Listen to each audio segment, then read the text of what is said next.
वज़ीर दिफा ख्वाजा आसिफ की क़यादत में पाकिस्तानी वफ़द की शंघाई ताउन तंजीम के वज़राए दिफा इजलास में शिरकत। ख्वाजा आसिफ की ताजिकिस्तान, ईरान, काज़ाकिस्तान और चीन के वज़राए दिफा से दो तरफ़ा मुलाकातें।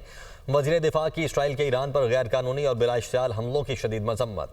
ख्वाजा आसिफ ने कहा कि पाकिस्तान का SCO में फ़ाल किरदार इलाक़ाई इस्तेहकाम और मुश्तरका ताउन के फ़रोग़ में अहम सतून है।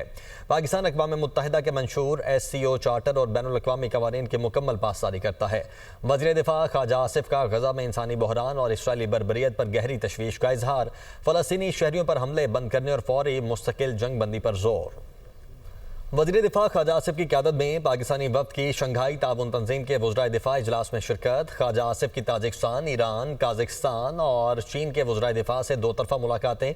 वज़ीर दिफा की इसराइल के ईरान पर गैर कानूनी और बिला इश्तियाल हमलों की शदीद मजम्मत। ख्वाजा आसिफ ने कहा कि पाकिस्तान का SCO में फ़ाल किरदार इलाक़ाई इस्तेहकाम और मुश्तरका ताउन के फ़रोग़ में अहम सतून है। पाकिस्तान अक़वाम मुत्तहिदा के मंशूर SCO चार्टर और बैनुल अक़वामी क़वानीन की मुकम्मल पासदारी करता है। वज़ीर दिफा ख्वाजा आसिफ का गज़ा में इंसानी बहरान और इसराइली बर्बरियत पर गहरी तशवीश का इजहार। फ़लस्तीनी शहरियों पर हमले बंद करने और फौरी मुस्तकिल जंग बंदी पर जोर।